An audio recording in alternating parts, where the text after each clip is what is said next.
मोदी जब जब डरता है ईडी को आगे करता है।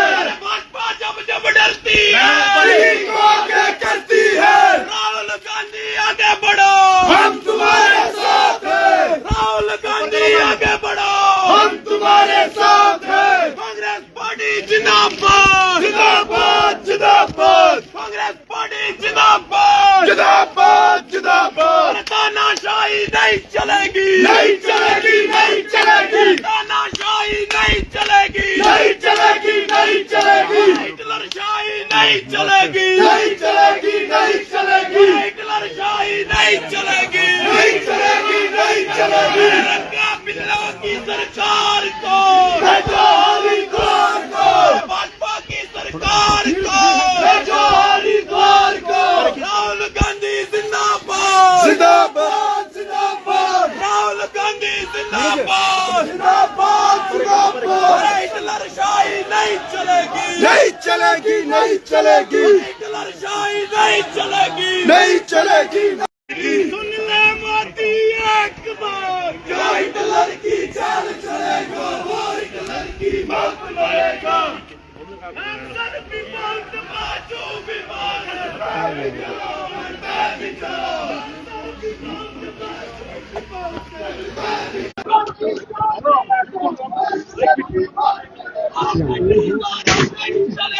नहीं चलेंगे नहीं चलेंगे।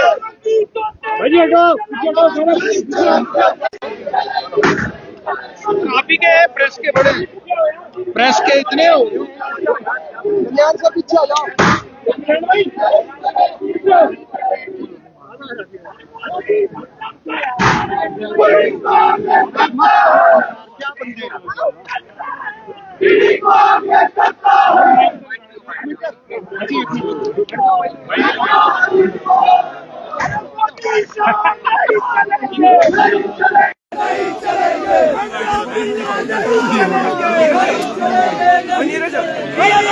बिल्ला नहीं चलेंगे नहीं चलेंगे नहीं चलेंगे।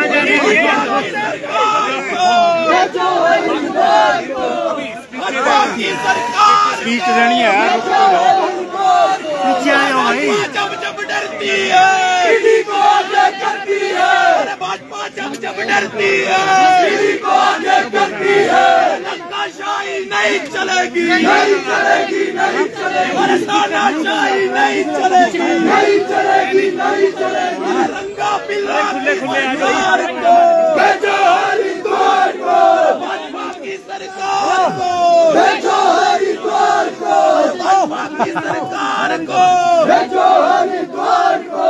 झूठे मुकदमे नहीं चलेंगे नहीं चलेंगे नहीं चलेंगे। झूठे मुकदमे नहीं चलेंगे नहीं चलेंगे नहीं चलेंगे। मोदी सरकार नहीं चलेगी नहीं चलेगी नहीं चलेगी। भाजपा सरकार होश में आओ होश में आओ होश में आओ। भाजपा सरकार होश में आओ होश में आओ होश में आओ। नहीं चलेगी नहीं चलेगी। ईडी से धमकाना बंद करो बंद करो बंद करो। ईडी से धमकाना बंद करो बंद करो बंद करो। ईडी से धमकाना बंद करो बंद करो बंद करो। ईडी को आगे करना बंद करो बंद करो बंद करो। मोदी तेरी तानाशाही नहीं चलेगी नहीं चलेगी। मोदी तेरी तानाशाही नहीं चलेगी नहीं चलेगी। सोनिया गांधी जिंदाबाद जिंदाबाद जिंदाबाद। गांधी जिंदाबाद जिंदाबाद जिंदाबाद।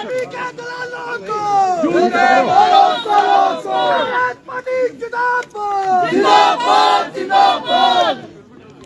हेलो, अब आपको जो है हमारे ठेव के विधायक एवं हमारे राष्ट्रीय प्रवक्ता श्री कुलदीप सिंह राठौर जी संबोधित करेंगे। मोदी जब जब डरता है ईडी को आगे करता है। मोदी जब जब डरता है ईडी को आगे करता है। धन्यवाद। दायर किया था। आज लगभग 11 वर्ष हुए और 11 वर्षों के बाद उस केस में ईडी ने चार्जशीट दाखिल की और ये चार्जशीट बिल्कुल झूठी बेबुनियाद चार्जशीट है। ये केवल जो मूलभूत समस्याएं आज देश में, आज बेरोजगारी की समस्या है, महंगाई की समस्या है, और किस तरह से आज देश में सांप्रदायिक ध्रुवीकरण करने का प्रयास हो रहा है। हिंदू को मुसलमान से, मुसलमान को हिंदू से लड़ाने की बात हो रही, क्योंकि देश के जो मूलभूत हमारी जो समस्याएं हैं उनसे ध्यान, कांग्रेस पार्टी की आवाज को बंद करने का जो है प्रयास हो रहा है। और आप जानते हैं अभी चार्जशीट है, हम ये जानते हैं कि ये केस बेबुनियाद है, हम इस केस को लड़ेंगे, हम जीतेंगे भी, लेकिन उसमें बरसों लग जाए। क्योंकि बोफर्स में क्या हुआ था, बोफर्स में इल्जाम लगे और राजीव गांधी जी के पक्ष में था कि बोफर्स में कोई दलाली नहीं। उसी तरह टेलीकॉम घोटाला था और कोयला घोटाला था, बाद में कुछ नहीं निकला। सिर्फ पब्लिक इमेज को खराब करने की ये कवायद है। ये सरकार जानती है कि किस तरह से कांग्रेस पार्टी के नेताओं को उन पे झूठे लाछन लगाओ और मामले को लोगों के जहन से हटाने का प्रयास करो। अगर आज कार्रवाई होनी चाहिए थी तो राफेल घोटाला सबसे बड़ा था कि किस तरह से जो जहाज 3 गुना 4 गुना कीमत पे फ्रांस से खरीदेंगे, उसमें कोई जांच नहीं। जांच होनी चाहिए थी, आपके इलेक्ट्रल बॉन्ड को लेके होनी चाहिए थी कि कितना बड़ा घोटाला इलेक्ट्रल बॉन्ड में हुआ है, उसमें कोई जांच नहीं। यानी आज भारतीय जनता पार्टी की जो केंद्र की सरकार है, नरेंद्र मोदी करे, अमित शाह करे, वो सब जायज है। आज बड़े से बड़े घोटाले इस देश में हो रहे हैं, उन घोटालों को दबाया जा रहा है। एक बात मैं स्पष्ट तौर पे कहना चाहता हूं कि कांग्रेस पार्टी एक मजबूत पार्टी, हमने तो हमेशा लड़ाई लड़ी है, चाहे आजादी की लड़ाई लड़ी है, आज आजादी के बाद देश को इकट्ठा रखने की बात है, आज देश में धर्मनिरपेक्ष ताकतों को मजबूत करने की बात है, आज ये लड़ाई हम लड़ रहे हैं। मैं तो पिछले कल गुजरात से आया और मैंने एक बात वहां देखी कि मैं वहां जाकर मुझे बहुत फील हुआ कि इतने कांग्रेस पार्टी के कार्यकर्ता है जो 30-30, 35-35 सालों से लड़ रहे हैं। मेरे पास कुछ युवा आए और मुझे कहने लगे, सर हमारे पे 50 केस, कोई बोलता है हमारे पे 60 केस है। फिर भी वहां गुजरात में जो कांग्रेस के लोग हैं वो लड़ाई लड़ रहे हैं। और जिस ढंग से मैंने देखा कि लोगों में उत्साह है, और जो गुजरात के हाल है मैं कह नहीं सकता, इतने बुरे हालात गुजरात में, करप्शन, महिलाओं के साथ, बच्चियों के साथ बलात्कार हो रहा है, इतनी ज्यादा करप्शन है, कोई काम बगैर पैसे के नहीं होता। आज वहां की जनता जो है भारतीय जनता पार्टी को हटाना चाहती है। और जिस ढंग से राहुल गांधी जी ने इनिशिएटिव लिया है, पूरे के पूरे जो कांग्रेस के बड़े नेता हैं वो सारा वहां काम कर रहे हैं। मैं आपको आज विश्वास के साथ कहना चाहता हूं कि गुजरात की जनता तंग आ चुकी है और निश्चित तौर पे वहां भी परिवर्तन होगा। आज देश में जो हालात बन रहे हैं, आपने देखा होगा कि ये पार्टी 400 सीटों से ऊपर की बात करती है, लेकिन आज जो है बैसाखियों के सारे चल रही है। चंद्रबाबू नायडू की बैसाखी है या नीतीश कुमार की बैसाखी है, वो बैसाखियां कब इनसे छिन जाए कह नहीं सकते। आज देश में एक आक्रोश का माहौल है और मैं आप सभी कांग्रेस पार्टी के कार्यकर्ताओं का हमेशा से आभारी रहा हूं कि जब भी पार्टी पे बात आती है, नेताओं पे बात आती है, आप लोग आगे बढ़कर जो है हिस्सा लेते हैं और हमारे हौसले बुलंद है। इन 4 सीटों से होने वाला कुछ नहीं है। आने वाले समय में कोई भी अगर बात होगी, कल को जेल में जाने की बात होगी और बात होगी, कांग्रेस पार्टी का हर कार्यकर्ता जो है पूरी तरह से तैयार है। आज प्रदेश के माननीय मुख्यमंत्री भी आए, पार्टी की हमारी अध्यक्ष भी आए, हमारे काबीना के मंत्री भी आए। हिमाचल प्रदेश में कांग्रेस पार्टी इकट्ठी है, एकजुट है और भारतीय जनता पार्टी के जो गलत इरादे हैं, उन इरादों को हम कामयाब नहीं होने देंगे। और जिस ढंग से राहुल गांधी जी को डिमोरलाइज करने का प्रयास हो रहा है, आप जानते कि पीछे केस में निर्णय आया, 24 घंटे के अंदर अंदर उनका आवास खाली कर दी। ये पूरा निशाना इस परिवार को लेकर है, इसलिए क्योंकि ये जानते हैं कि कांग्रेस पार्टी अगर इकट्ठी है इस वजह से कि जो गांधी परिवार है उनका एक बहुत बड़ा जो है इतिहास रहा है इस देश के योगदान में, इस पार्टी को इकट्ठा करने में। आज कांग्रेस पार्टी के कार्यकर्ता इस बात को जानते हैं कि राहुल गांधी जी पे अगर कोई संकट आता है, सोनिया गांधी जी पे कोई संकट आता है या उस परिवार पे कोई संकट आता है, कांग्रेस पार्टी का कार्यकर्ता सड़कों में आएगा।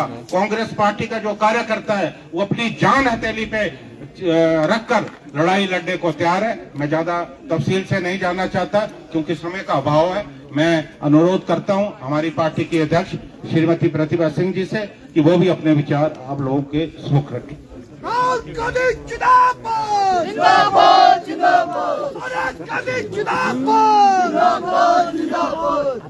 माननीय मुख्यमंत्री महोदय, इनके कैबिनेट के सभी मंत्रीगण, यहाँ पर उपस्थित हमारे विधायकगण, हमारे मेयर साहब, डिप्टी मेयर, सभी काउंसलर्स और पार्टी के सक्रिय कार्यकर्ता, मैं आप सबका आभार व्यक्त करती हूँ कि आपने इस एक कॉल पर छोटे समय के अंदर सभी ने एकत्रित होकर जो आज ये आवाज यहाँ पर उठी है उसको हमने बुलंद करना है। और जो आप जानते हैं, एक तानाशाह सरकार, केंद्र की सरकार चल रही है और उनके द्वारा बार बार ये गांधी परिवार को तंग करने की बात करते हैं।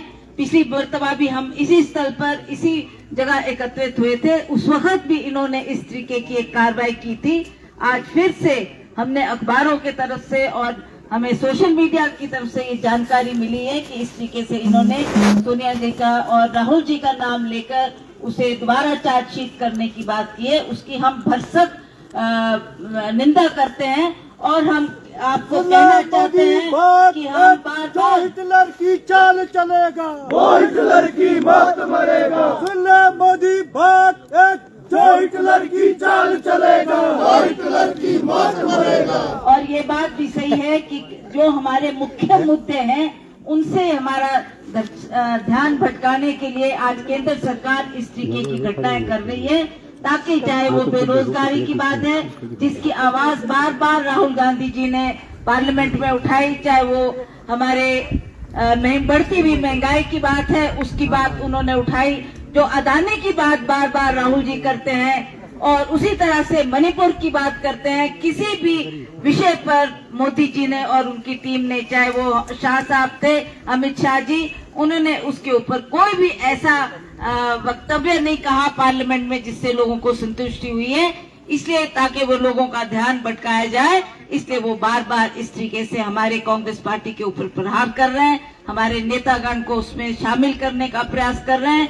पर आपको ये मैं बताना चाहती हूँ कि हम एकजुट होकर केंद्र से लेकर जितने भी हमारी अन्य राज्यों में भी कांग्रेस के लोग हैं, हमने एकजुट होकर इस लड़ाई को लड़ना है और एक संदेश देना है कि जो कांग्रेस पार्टी जिसने देश की आजादी दिलाई, वो कांग्रेस पार्टी आज मजबूत है। हम इसी तरह से इन मुद्दों के खिलाफ भी लड़ाई लड़ेंगे, जंग लड़ेंगे, चाहे हमें जेल जाना पड़े, चाहे सड़कों पे उतरना पड़े, हम इसे अवश्य करेंगे।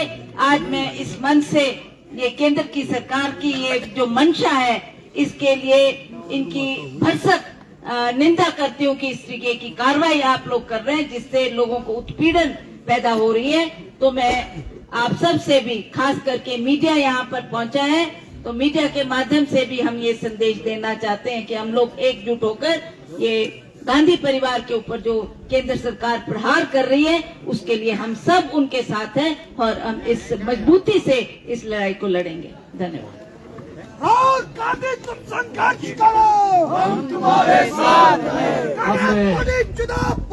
जिंदाबाद जिंदाबाद। अब मैं माननीय मुख्यमंत्री जी से आग्रह करूंगा कि वो आप सब लोगों का संबोधन करें। कांग्रेस पार्टी जिंदाबाद। अध्यक्ष श्रीमती प्रतिभा सिंह जी, सभी सम्मानित मंत्रीगण, विधायकगण, पत्रकार बंधुओं, कांग्रेस के कर्मठ कार्यकर्ता, छोटी सी कॉल में आप सब लोग आज ईडी दफ्तर के बाहर इकट्ठे हुए हैं। ईडी का जो कार्य करने की प्रणाली है उसके खिलाफ आज ये हमारा इस दफ्तर के बाहर धरना है। और मैं ये मानता हूं कि एक नेशनल हेराल्ड एक अखबार था जो कांग्रेस पार्टी का अपना अखबार है। उस अखबार में ना तो कभी पैसा लिया गया और ना ही स्थानांतरित किया गया। फिर ये कैसा केस बना दिया गया? और ईडी का केस बनाते हुए 11 साल पहले तक कोई भी ऐसी बात नहीं सामने आई। सिर्फ राजनीतिक मुद्दों से ध्यान भटकाने के लिए इस प्रकार की कार्यप्रणाली की जाती है। गांधी परिवार वो परिवार है जो नैतिक मूल्यों पर, जो त्याग पर, जो पारदर्शिता पर और ईमानदारी पर जीना जानता है। इस देश की आजादी में गांधी परिवार की प्रमुख भूमिका रही, देश को बनाने में उनकी भूमिका रही। और भारतीय जनता पार्टी के लोग जानते हैं कि अगर देश में लोकतंत्र मजबूत है तो कांग्रेस पार्टी जो मुख्य विपक्षी दल है उसके काम मजबूत है। और मुख्य विपक्षी दल में अगर कोई नेतृत्व मजबूत है तो माननीय श्री राहुल गांधी जी का नेतृत्व मजबूत है, जो सिद्धांतों से समझौता नहीं करते, जो हमेशा गरीब, दलित और जो पिछड़े वर्ग के लोग हैं, आम जनता उसकी लड़ाई को लड़ते हैं। पूरे देश में आज कोई मोदी सरकार के खिलाफ बोलने की कोई नेता हिम्मत करता है तो वो राहुल गांधी जी है। और इस प्रकार उनको चार्जशीट करना उन भारतीय जनता पार्टी की सरकार की मानसिकता को दर्शाता है कि वो राहुल गांधी जी से घबराते हैं। पर कांग्रेस पार्टी राहुल गांधी जी के साथ मजबूती के साथ खड़ी है, पूरी सरकार उनके साथ मजबूती के साथ खड़ी है। 11 साल बाद जिस चार्जशीट की बात कर रहे हैं, ये चार्जशीट चलती रहती है, लेकिन क्यों ये चार्जशीट दाखिल की जा रही है? जो मुख्य मुद्दे हैं, देश के मुख्य मुद्दे क्या है? आज बेरोजगारी चरम सीमा पर पहुंच चुकी है, महंगाई आसमान छू रही है, गैस का सिलेंडर अभी 50 रुपए बढ़ाया गया है। और जिस प्रकार से टैरिफ लगने जा रहा है, तो पहले ही इस प्रकार की ध्यान लाकर इन मुद्दों से ध्यान भटकाकर इस प्रकार की बात की जाए ताकि लोगों का ध्यान इस तरफ जाए और इन मुद्दों से उनका ध्यान हट जाए। इस प्रकार की बात भारतीय जनता पार्टी के लोग हमेशा अक्सर करते रहते हैं। और गांधी परिवार को किसी भी चीज से कभी भी कोई डर नहीं लगने की जरूरत, क्योंकि कोई आदमी जो होता है वो जीवन में जब भी जीता है तो शान से जीता है, ईमानदारी से जीता है। श्रीमती सोनिया गांधी तो वो नेता है जिन्हें प्रधानमंत्री की कुर्सी मिली, लेकिन प्रधानमंत्री की कुर्सी के बाद उन्होंने कहा कि मैं इस कांग्रेस पार्टी की सेवा करना अच्छा समझती हूं, और उन्होंने प्रधानमंत्री की कुर्सी का त्याग किया। और ये जो नेशनल हेराल्ड है जिसके खिलाफ चार्जशीट हुई है, ये कोई केस ही नहीं है, सिर्फ ध्यान भटकाने के लिए इस प्रकार की चार्जशीट की गई है। हिमाचल प्रदेश कांग्रेस कमेटी और हिमाचल प्रदेश की सरकार इसका विरोध करती है। और हम जानते हैं कि इन मुद्दों से कुछ नहीं होगा। हम ये भी जानते हैं कि जनता सब समझती है, जो भी लोकतंत्र को कमजोर करने की कोशिश करता है उसमें सबसे पहले क्या देखा जाता है कि मुख्य विपक्षी पार्टी कौन सी है। आज पूरे हिंदुस्तान में प्रिंसिपल ऑपोजिशन पार्टी कोई पार्टी है तो वो कांग्रेस पार्टी है। उस पार्टी का नेतृत्व अगर कांग्रेस को एकजुट करने में कोई कर रहा है तो श्रीमती सोनिया गांधी जी और राहुल गांधी जी कर रहे हैं। इसलिए किसी न किसी तरह कानून दिखाकर, कानून का गलत इस्तेमाल करके जनता का ध्यान भटकाया जाए, ये हम इस संदर्भ में वो इस प्रकार की वारदातें करते रहते हैं। तो हम सब लोगों को, कांग्रेस पार्टी के सब लोग एकजुटता के साथ उनके पीछे खड़े हैं। और आज ईडी ऑफिस के बाहर हमारा धरने देने का मकसद ये है कि जो ईडी ऑफिस है इसमें कोई कानून और दलील नहीं चलती है। जहां मर्जी आ जाते हैं, जहां मर्जी छापा मार जाते हैं, जहां मर्जी आकर FIR दर्ज कर देते हैं और 10-12 साल बाद फिर कह देते हैं कि आपकी अब चार्जशीट आ गई है। 10-12 साल तक उनको कुछ नहीं मिला इस ईडी की कार्रवाई में। अब अचानक, क्योंकि जब जनता भड़कने वाली है तो इस प्रकार का ध्यान भटकाने की ये भारतीय जनता पार्टी की एक सोची समझी रणनीति है। कांग्रेस पार्टी इसका विरोध करती है। मैं सभी पत्रकार बंधुओं का, कांग्रेस के कार्यकर्ताओं का और कांग्रेस के नेता जो यहाँ आए हैं सबका धन्यवाद करता हूँ। जय हिंद, जय हिमाचल। भाई पीछे एक मिनट, भाई पीछे लोकतंत्र की हत्या बंद करो, लोकतंत्र की हत्या बंद करो, कांग्रेस पार्टी मोदी हमसे करता है, मोदी जब डरता है, अरे भाजपा जब डरती है, ईडी को आगे करती है, अरे मोदी जब डरता है, ईडी को आगे करता है, अरे तानाशाही नहीं चलेगी, नहीं चलेगी, नहीं चलेगी।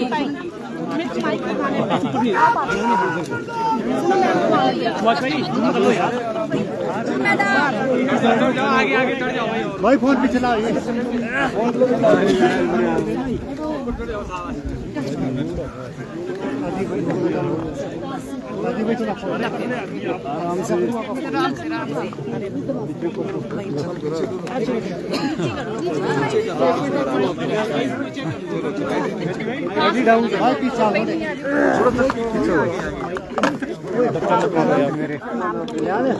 दैनिक सवेरा क्या कर रहे तुम यार, क्या कहना चाहती है इस प्रदर्शन के जरिए कांग्रेस? देखिए, भारतीय जनता पार्टी की सरकार जिस राजनीतिक हथकंडे का प्रयोग कर रही है वो अच्छा नहीं है। कांग्रेस पार्टी मुख्य विपक्षी दल है।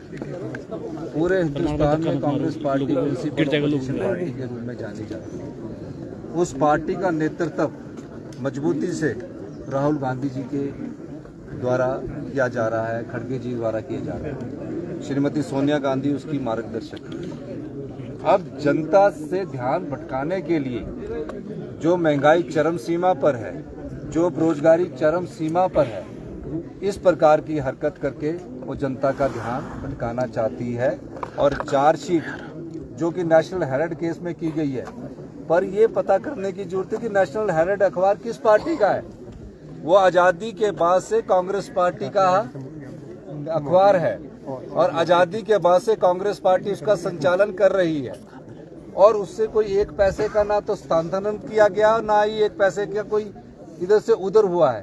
कांग्रेस पार्टी का अपना अखबार है, उसमें अगर कभी कोई चेंज किया जाता तो कांग्रेस पार्टी की अपनी मर्जी है उसको चेंज करने की। लेकिन किसी प्रकार से लोगों का ध्यान भटकाने के लिए, जनता के दिमाग को डाइवर्ट करने के लिए इस प्रकार की हरकत की जाती है, जो कि भारतीय जनता पार्टी की हमारी सरकार, हमारा पार्टी निंदा करती है। सर, आप पांगी दौरे पर थे, वहां पर आपने महिलाओं को 1500 रुपए की सौगात की है, लेकिन भाजपा कह रही है कि जो गारंटी थी वो पूरे प्रदेश आज तो सिर्फ यही है कि आज का मुद्दा ये है कि ईडी का जो ये प्रयोग कर रहे हैं, ये किसी एक के लिए नहीं कर रहे हैं। ईडी का ये सब नेताओं के लिए करते हैं। जिस नेता से डर लगता है उस नेता के खिलाफ ईडी का इस्तेमाल कर देते हैं। फिर क्या होता है कि ईडी एफआईआर दर्ज करती है, फिर उसके लिए एफआईआर दर्ज करने के बाद कोई जो इनके साथ मिलकर समझौता कर लेता है, वो वॉशिंग पाउडर की तरह मिलाकर वॉशिंग मशीन से, वॉशिंग पाउडर मिलाने के बाद वॉशिंग मशीन से साफ होकर निकल जाता है बीजेपी की। और जो इनके साथ समझौता नहीं करता तो उनको बार बार तंग करते हैं, फिर चार्जशीट लगाते हैं, फिर कोर्ट के तहत वो चार्जशीट कहीं स्टैंड नहीं करती और बाइज्जत बरी हो जाते हैं।